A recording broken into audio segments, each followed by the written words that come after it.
Batuaê, Totô, é de Taçuê.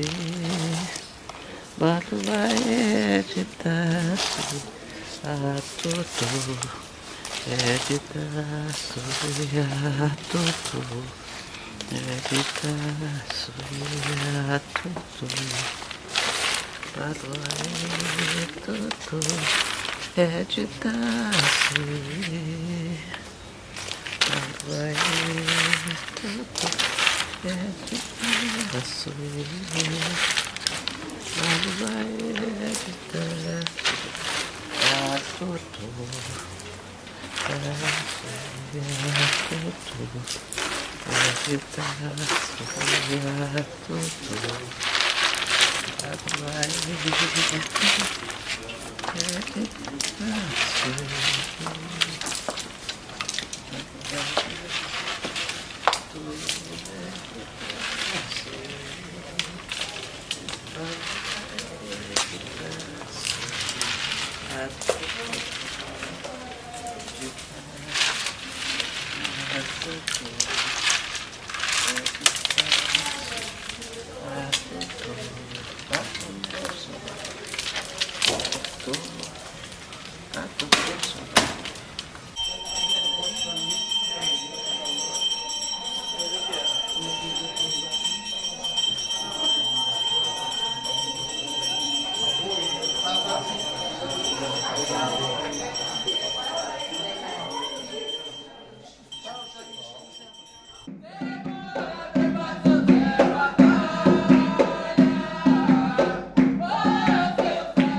A palavra é sagrada, a memória é um caminho.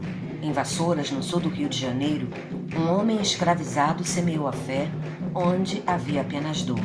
Essa história não está nos livros, ainda.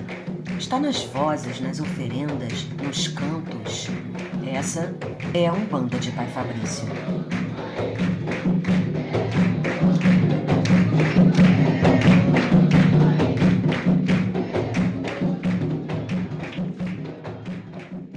Eu fui amparada por Pai Fabrício, que eu fiquei doente. Uma doença que eu não sentia nada e sentia. Porque começava a gritar, não parava de gritar. Eu cheguei nos pés do Pai Fabrício e ele falou. Esse tempo criança não via sessão. Foi a primeira a abrir a porta para as crianças entrar e ver. Porque ele não deixava tomar parte, participar.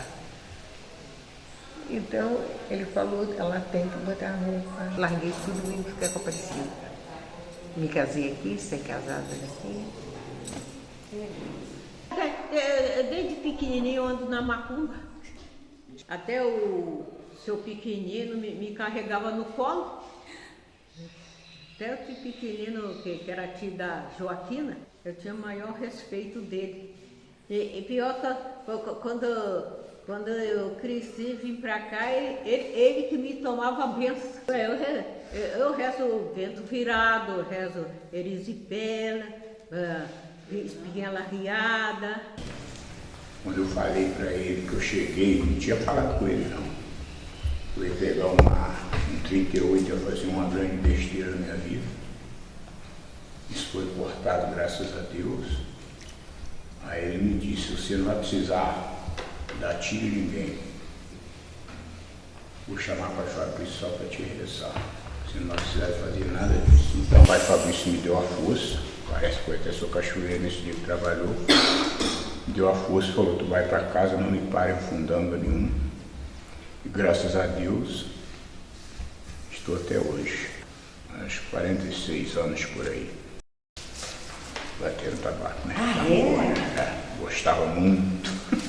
Eu já fui muito ajudada, tive câncer, me livrei do câncer, graças a Deus fiquei bem, né? Pedi muito aos santos, São Sebastião, aí fiquei, né? Aí participo sempre. A minha cura foi através da minha fé e através do Pai Fabrício, dos guias, entendeu? Eu pedi muito, né?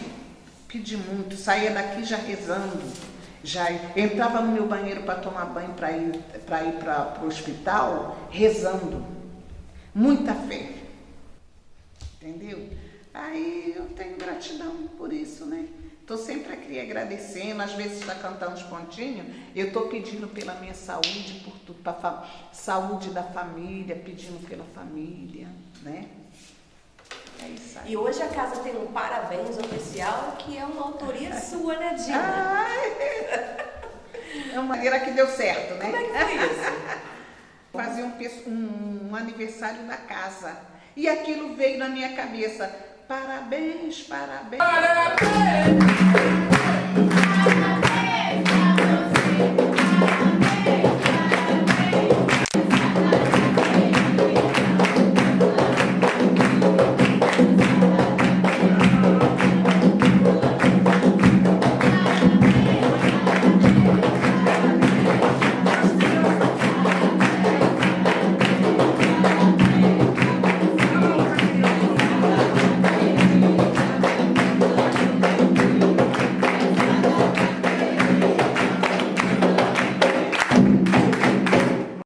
Então eu vim para cá com meu avô e com a minha tia Dite.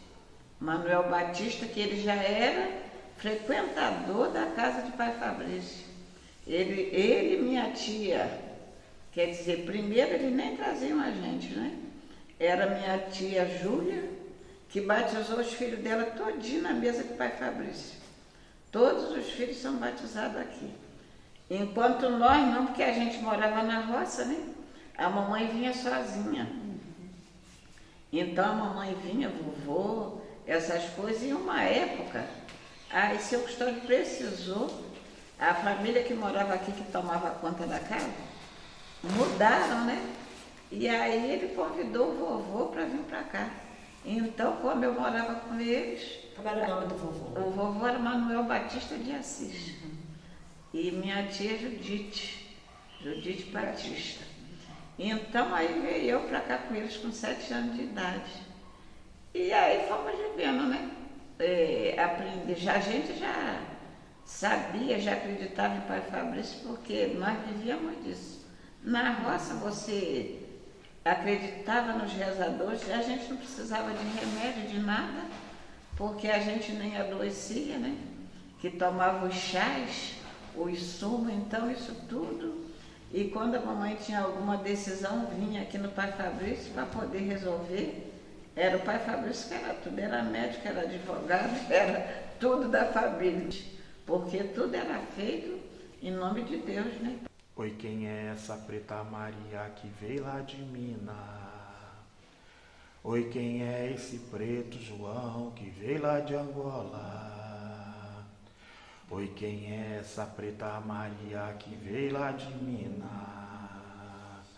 Oi, quem é esse preto João que veio lá de Angola? Meus filhos de Deus, Pai Fabrício pra vir me ajudar. Meus filhos de Deus, Pai Fabrício que é nosso guia. Oi, quem é essa preta Maria que veio lá de Minas? Oi, quem é esse preto João que veio lá de Angola? Oi, quem é essa preta Maria que veio lá de Minas? Oi, quem é esse preto João que veio lá de Angola? Meus filhos de Deus, Pai Fabrício pra vir me ajudar. Meus filhos de Deus, Pai Fabrício que é nosso guia.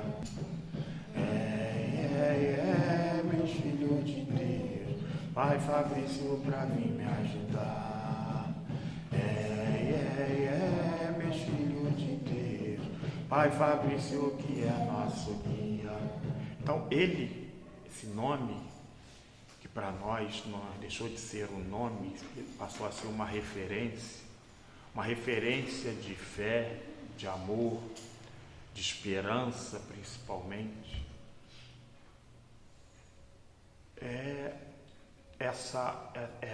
Esse universo que a gente vive.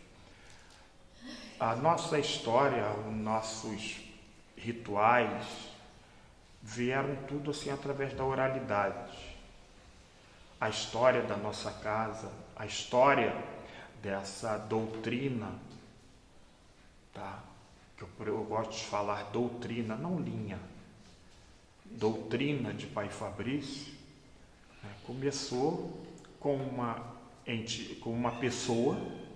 Quando se fala pessoa, se deduz ser humano vivo, né? Não é uma lenda, não é uma história com porque foi lá na fazenda que quando a fazenda do secretário, lá por volta da década de 50, 60 do século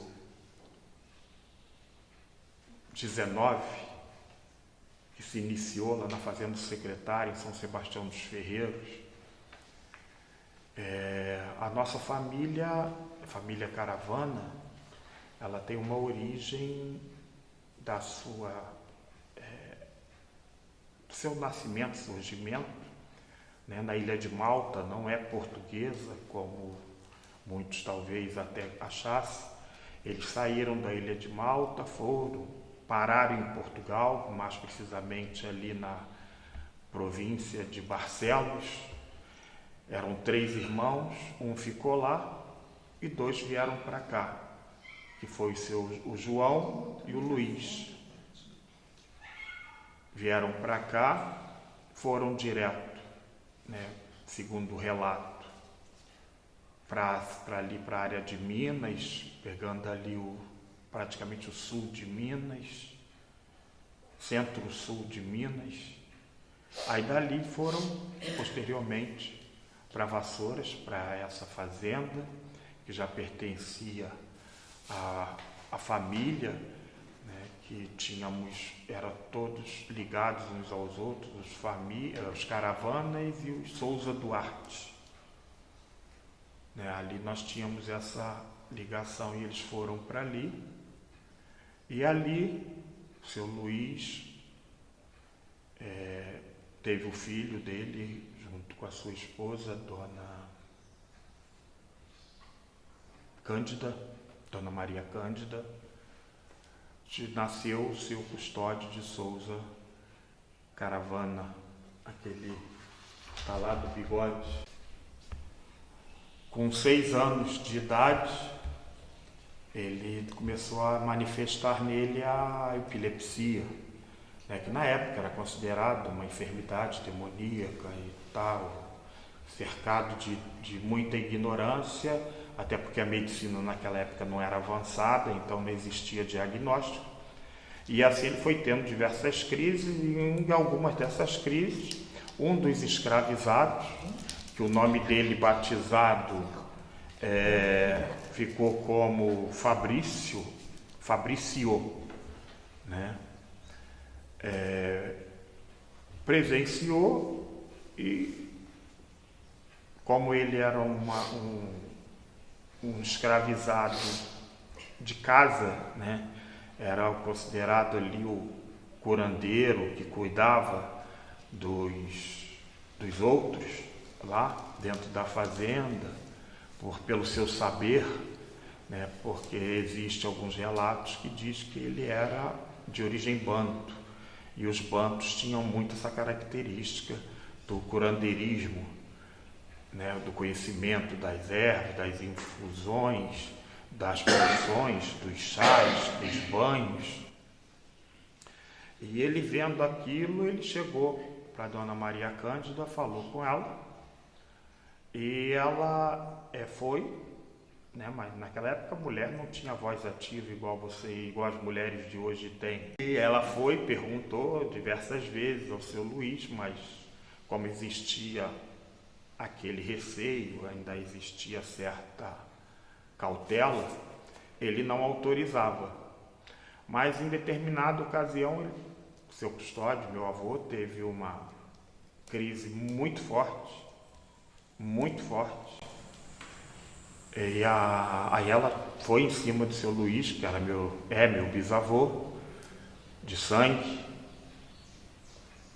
porque ele não tinha nada a ver com a religiosidade, era católico, eram católicos daqueles fervorosos, como a Europa inteira era na época. Vendo o desespero dela, concordou, e assim foi passado para o escravizado a autorização, e o escravizado exigiu, fez uma condição: eu curo, mas eu quero que permita, porque ele frequente a senzala para que eu possa passar e ele presenciar alguns rituais, aprender algumas coisas que nós sabemos, que nós fazemos, eu prepará-lo para ele poder entrar nas casas dos brancos também levando esse saber nosso sem que haja essa rejeição. Eu quero que ele me ajude a vender alguma coisa, que me ajude eu a ter sorte, a ganhar, porque Xangô é próspero. Xangô é um rei com um reinado muito próspero. Eu já vou fazer, até arrepiei minha careca. Eu vou cortar ele assim, ó, enviesado, ó. Agora eu quero fazer o amalá de Xangô. Como é que eu corto? É da mesma forma que o caruru. Cortei aqui, cortei aqui, cortei aqui. Cortei aqui, cortei. O caboclo usa guiné só porque a linhagem dele é de usar guiné. Não, porque cada erva tem uma utilidade determinada para o que é feito. Como eu falei do próprio picão preto. Tá? Tá? Ele é um contrafeitiço. E com isso foi passando os anos, veio a abolição, lá os escravizados, lá, segundo os relatos, essa fazenda era uma das que faziam ali o roteiro dos cafés, que pertenciam a um grupo de abolicionistas, então ali não existia a palavra escravidão, era todo em sistema de meeiros, né? Eles plantavam, também ganhavam dinheiro, que segundo lá os relatos, eles ajudavam a ir comprando alforria de outras fazendas, de outros escravizados, de outras fazendas que não pertenciam ao grupo deles. Então, com a abolição, muitos foram para lá e logo em seguida, 4 anos depois, segundo os relatos, por volta aí de 1890, 91, esse Fabrício falece e em 92 tem a primeira manifestação, 1892 tem a primeira manifestação de Pai Fabrício na coroa, na cabeça, no corpo de seu Custódio de Souza Caravana. Aí começa ele trabalhar, fazer os trabalhos, começa a fazer tudo aquilo que ele precisava. E em algumas situações ele ficou conhecido como seu grumenta do Alto da Serra. Depois, posteriormente, já no início do novo século, com a ascensão das linhas de caboclo, foi denominado seu Odé Arranca-Toco para ele. Era Odé Arranca-Toco. E assim foi. Ele trabalhava lá de Vassouras, a Madureira, onde ele tinha as propriedades, parava aqui em Queimados para poder atender, e em 1914 ele vendo aqui o crescimento das pessoas dos arredores que vinham aqui para falar com eles, né, dos municípios aqui vizinhos, que na época era, na verdade, a maioria era tudo de Nova Iguaçu, porque só existia Nova Iguaçu, o município de Machambomba, e vinham todo mundo para cá. Na época as locomotivas já passava, e segundo também relatos de um dos genros de um dos maquinistas me contou, a locomotiva parava aqui, descia uma multidão para ir ali próximo ao centro de Queimados, perto da estação, para atendê-los. Aí em 1914 foi instalada aqui o que foi chamado de Terreiro de São Sebastião, Cabana de Pai Fabrício. E começou aí a nossa casa. E com o passar dos anos, chega em 1939, seu Custódio falece, seu Custódio Souza Caravana falece. De quê?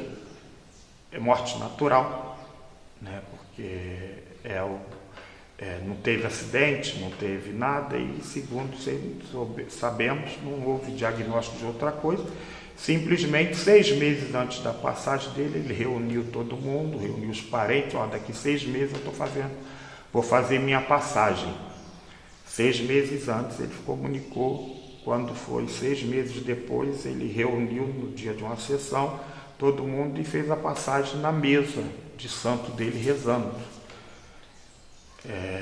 Aí houve um desespero de papai, que assumiu logo em seguida, até então com 26 anos de idade, assumiu. Ele se desesperou porque quando vovô resolveu cuidar dessa parte espiritual, a família que era detentora de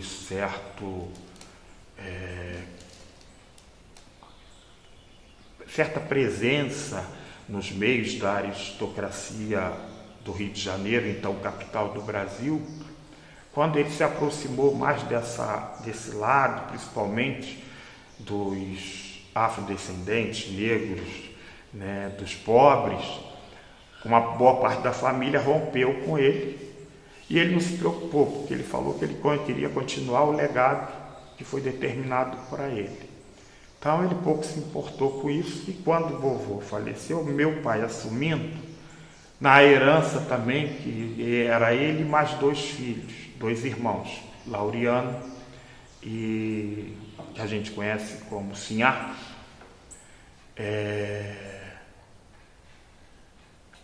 ficaram sabendo como é que era a herança. Papai só quis o que que cabia e que estava ligado a manter a tradição de Pai Fabrício, que era a mesa e os espaços que ele cultuava. E assim foi quando papai continuou. Aí também tinha um terreiro em Madureira, acho que é a rua, não sei se é a Rua Alice, alguma coisa assim. Em 41, quando teve a perseguição, né, a Umbanda, a Macumba carioca, porque naquela época não se falava Umbanda. Umbanda, começaram a falar mais esse termo Umbanda na década de 50, final da década de 50, 60 para cá. Até então era macumba para tudo que é lado, era macumba para lá, macumba para cá, macumba para lá, macumba para cá, macumba para lá. Aí e todo mundo era caboclo, não tinha essas outras, era caboclo para lá, caboclo para cá, se fosse Exu, que a gente chama hoje, também era caboclo, se fosse preto velho era tudo caboclo, era tudo, não existia essa diferenciação. Aí em 41 ele foi preso, ficou lá quase 30 dias ou 30 dias preso por causa da perseguição religiosa. Foi determinado na época, se eu não estou enganado, por Getúlio, e ele foi por causa de uma certa rixa que ele tinha com Getúlio, porque a nossa família era muito ligada a Getúlio Vargas na época. Meu avô, quando vivo, fez parte de alguns staff político dele, mas aí com o falecimento do meu avô, meu pai era muito questionador e lutava pelos interesses dos pobres, dos negros, e isso não agradava muito a fidalguia carioca, né? E com isso lá ele foi preso, foi passado vergonha. Aí quando ele saiu, ele fechou esse terreiro em Madureira e trouxe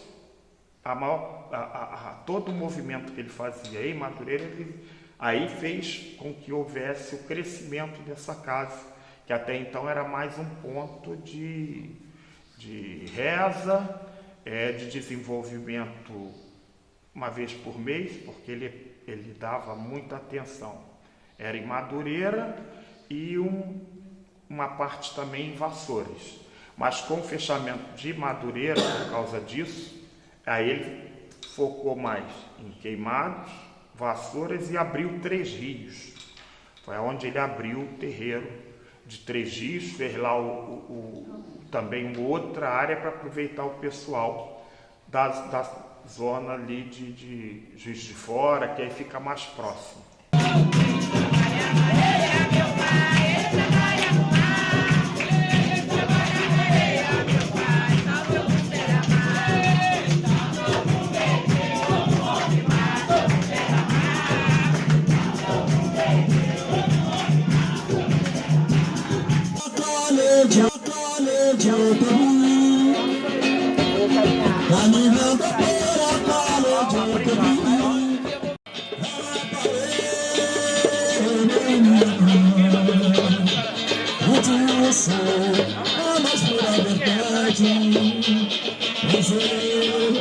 Só queria saber onde mora.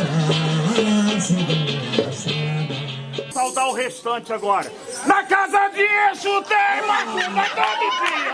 Na casa de Exu tem macumba todo dia. Quem vem Santo Manifesto ganha. Quem vem Santo Manifesto, quem não tem via é via.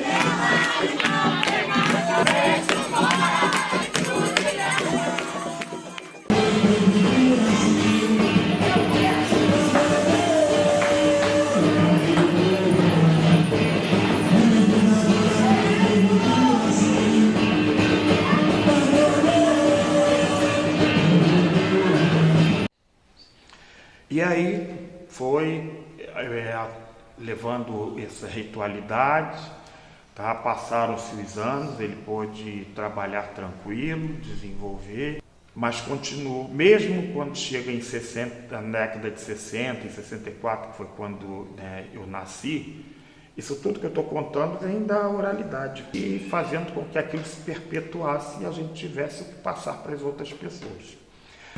Nessa década, quando foi iniciado aí o novo regime,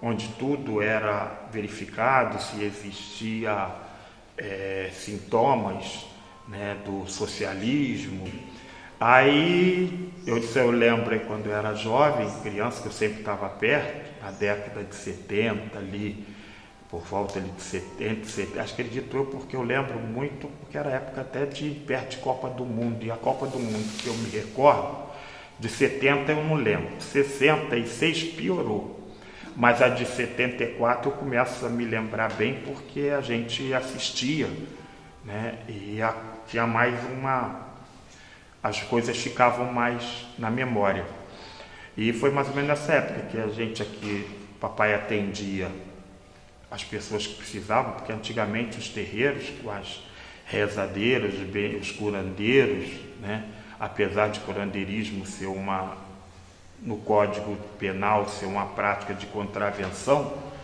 que já está em desuso, creio até que nos próximos anos isso vai mudar, porque até as igrejas estão fazendo curandeirismo, né, porque tem sessões de cura. Mas voltando, aí eu lembro, né, que aqui ele atendendo numa quinta-feira, mas eu lembro por ser uma quinta-feira, por quê? Porque na segunda-feira as consultas, ela tinha uma particularidade, que era a presença de uma das irmãs dele de coração, que era a dona Dedê. Ela estava aqui cedo. Nas quintas-feiras, não era sempre que ela estava. Então a gente tinha sim a presença de seu Fausto, e de seu Francisco aqui também, ele era passivo de estar, porque eles sempre estavam presentes. Então eu lembro que quando nesse dia ficou ajudando aqui seu Fausto, seu Francisco estava aqui fora, a entidade mandou o seu Fausto, que era meu padrinho, tinha um monte de padrinho, chamar esse seu Francisco para pedir a ele que ficasse no portão recepcionando, que vinha 2 moços de casaca recepcioná-los, dizendo que ele estava esperando eles para falar aqui. Nisso ele vai lá para fora, espera, de repente vem subindo 2 homens que até então, só fomos saber depois, que se tratavam de 2 oficiais da Marinha, da mesma farda que esse meu padrinho Francisco, que estavam vindo aqui justamente para verificar quem era e o que acontecia aqui, para poder se podia enquadrar papai mais uma vez, né? Aí quando chegou, só que dessa vez foi diferente, quando eles chegaram, esse meu padrinho falou: olha, vim aqui lhes receber, meu nome é esse, eu sou tal. Aí já se identificaram, entraram, a entidade quer falar com vocês. Aí se olharam, entraram, aí a entidade que estava, pai Fabrício, falou: aqui vocês não vão encontrar o que vocês vieram procurar, aqui vocês vão encontrar a solução para muitas coisas que vocês estão passando na vida, inclusive, moço, a sua esposa que está lá com câncer, está com isso, assim, o senhor vai pegar, vai levar o chazinho de tal, vai lá fazer para ela que ela vai curar, e o senhor não se preocupa com as dívidas que o senhor está tendo, não. Quem o senhor está devendo não vai lhe fazer mal nenhum, não. Vai tudo ficar resolvido e fica na paz. Aqui você pode olhar que não tem nada que vocês estão procurando. Aqui tem isso que eu estou lhe falando.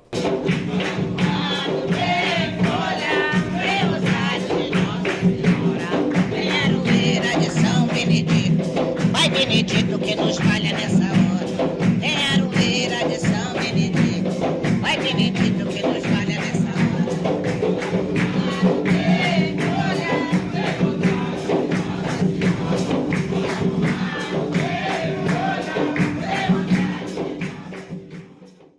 Vamos começar pela Umbanda. A Umbanda, com esse nome, começou, conhecida apesar de ser um nome de origem banto, né? Que é uma, eu não sei falar, não estou lembrado aqui, é uma evolução de um nome Bandão, né?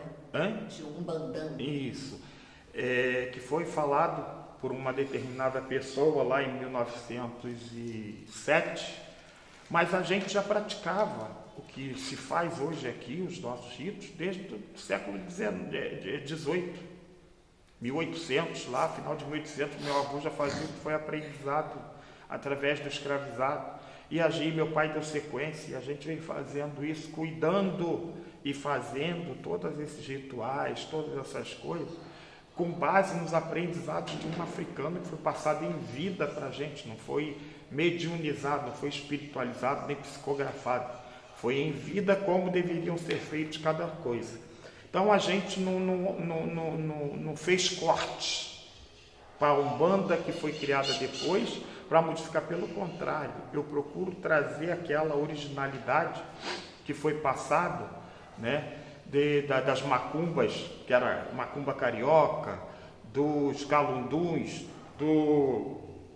de toda aquela coisa que vivenciava naquela época, antes que a Umbanda se tornasse, né, aquela febre que foi ali na década de 50, de 60 para cá, quando se começaram a fazer os grandes congressos, né, que o próprio Tancredo, Tata Tancredo fez, seu Benjamin da Tenda Mirim fez, e essas coisas a gente chegam aqui e vê que existe alguma ligação muito forte com os rituais africanistas, né?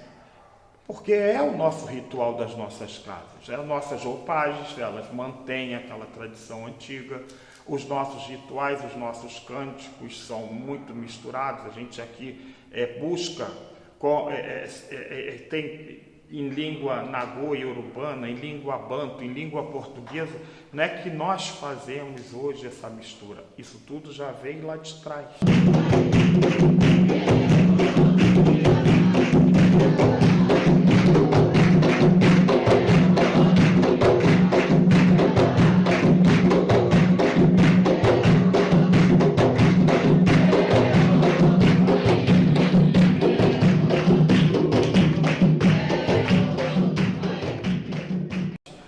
porque cada um dava o que sabia e cada um cantava como entendia.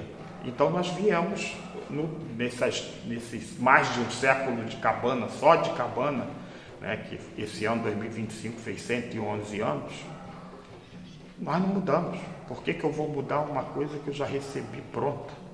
A gente enaltece muito os nossos segmentos das tradições indígenas, né, através dos nossos caboclos, das nossas utilização das ervas, da difumação, e vamos conduzindo sempre com essas tradições da reza, de curas espirituais e materiais. A gente vai seguindo sempre com esse segmento do jeito que a gente tem feito.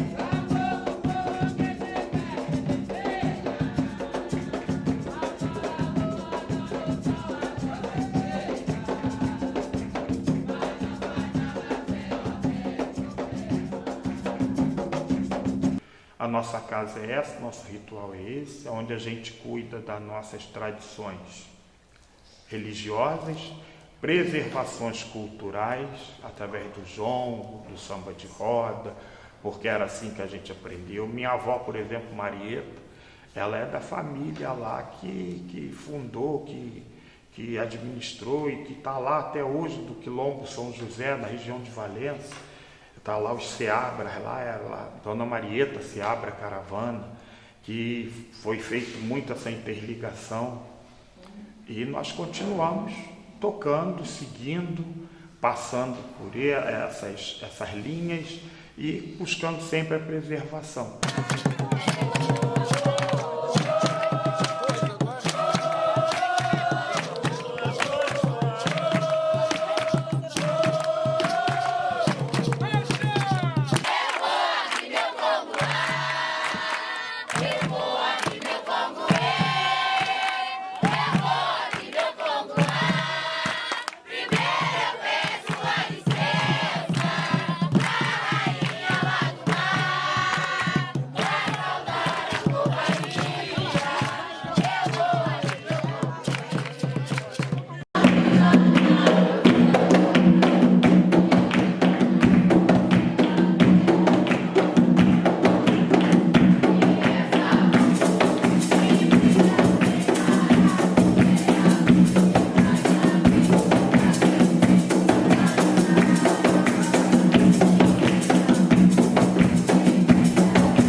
Eu estou muito tocado de estar aqui.